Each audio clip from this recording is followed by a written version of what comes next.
Most hyped. Are they worth it? Here's some codes to save you some cash on your next Middle Eastern niche or designer fragrances.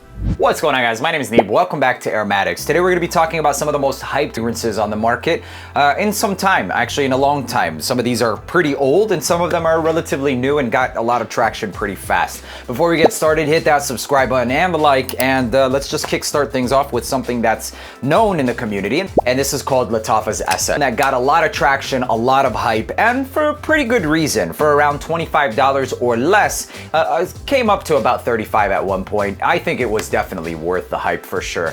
At the inception of this cloneception of this bad boy, it was pretty much one of the only ones that did that DNA, and it did it the best, genuinely. There were quite a few other brands that were trying and didn't really hit it. Alexandria Fragrances had a pretty good one, a little bit stronger, but price per ml, this was the king at the time, and for a long time. I think that it toned down some of that licorice vibes and increased a little bit of the vanilla, and I don't think it did it intentionally, potentially because of the fact that using some ingredients that are not as high quality, that's what ended up happening. Made it easier to wear a lighter DNA that people love. You can rock this to school, gym, office, literally everywhere. Yes, even the gym. I've rocked it to the gym myself. One that's not really that offensive in the world of a pretty offensive DNA. If you overspray it, it works. It works. It deserved the hype. Absolutely deserves the hype. Nowadays, there are quite a few other, alternatives to this fragrance on the market. This definitely was worth the hype. And to this day, for the right price, $25 or less, it's still a pretty good fragrance. Moving on to the next hype beast is 9 p.m. 9 p.m. by Afnan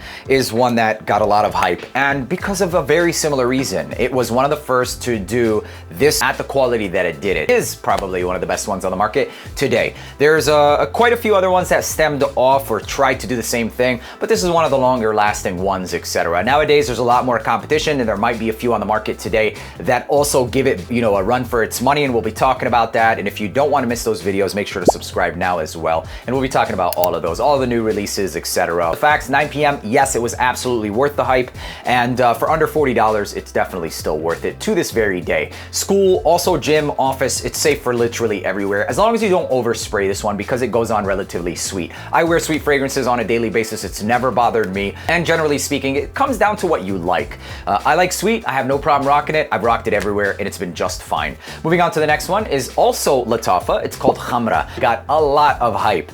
This actually is not really an angel share inspo. It's more of a Qissa Sava inspiration.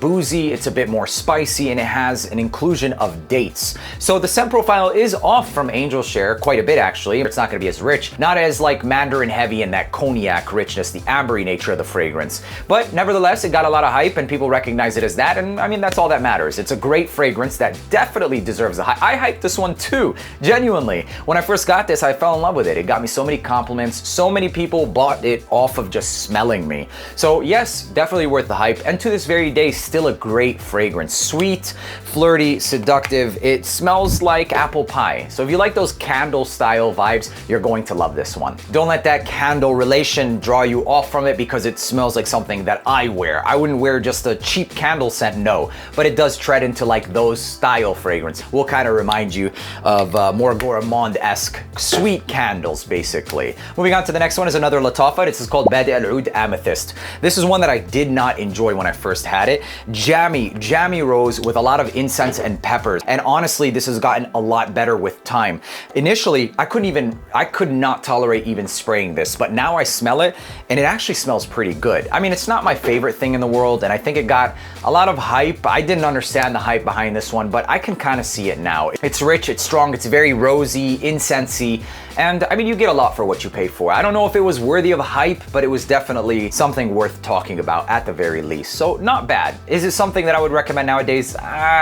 It depends. If you like raunchy, jammy rose, then yes, I would definitely for that. Moving on to the next one. This is called Armaf Milestone. I don't really care for this one too much. There's something in here that kind of makes it go a little bit more towards the ambery nature inside of things. And the beauty of Milestone for me personally is its light nature. It's salty watermelon accord that wears pretty light. This one makes it last longer, but you're also sacrificing a little bit of that scent profile. It smells a bit more synthetic, and it also has a pretty dense amber accord that makes it seem slightly more honeyed as well. It's not bad by any means, and for what it's offering, it definitely was deserving of the hype, genuinely. There is a beauty in its simplicity and in its light nature. I'm not really the craziest in the world about this, but I can absolutely understand why it got hyped, because of, you know, in a world of not many other alternatives, I suppose, it was a pretty good one. Nowadays, it's not something that I would personally wear anymore. So moving on to the next one, another one from our MOF. This is Club de Nuit EDT. Hyped to death. I mean, this was hyped like crazy. I understood it at the time, but not anymore. And even then, like,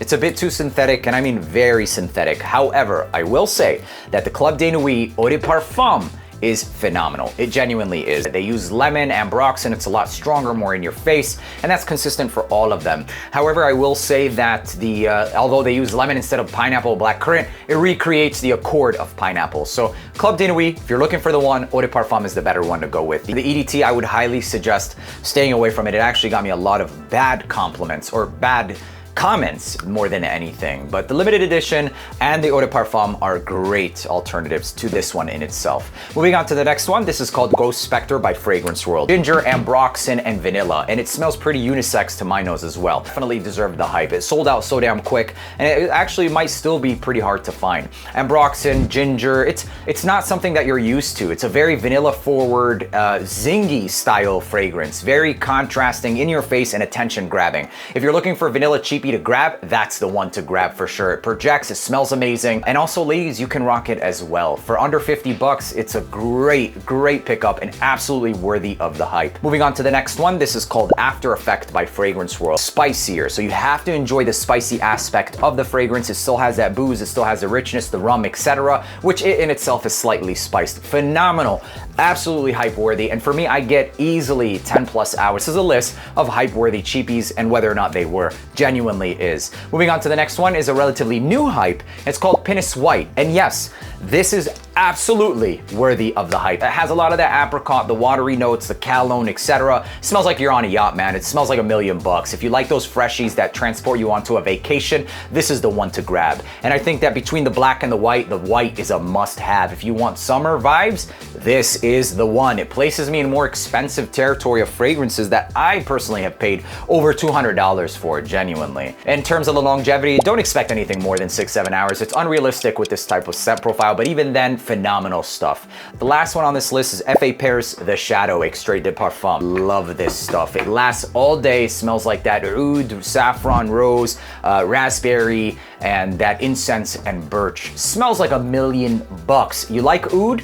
This is the one to go with. Although not the most hyped on this list, it absolutely is worthy of the hype, 1,000,000%. And I think that when more people get their nose on this one, it will end up being even more hype. And lastly, as an honorable mention, I think that I kind of created a lot of the hype for this one, but once a lot of people get their hands on it, because it wasn't in stock for a long time, it will be extremely hyped because it's absolutely worthy of the hype. It's called Liquid Brune by Fragrance World. One of the best vanilla and orange flower cheapies you can get your nose on. Although it's upwards of like 60, 65 bucks, it's still under 100 bucks. Not only that, but this is French Avenue, so it's like their third tier up in terms of oil qualities, niche level ingredients, and it lasts all day. The compliments I got on that is ridiculous. I hope you guys enjoyed watching this video. Make sure to leave a like, hit that subscribe button. Till the next one, peace.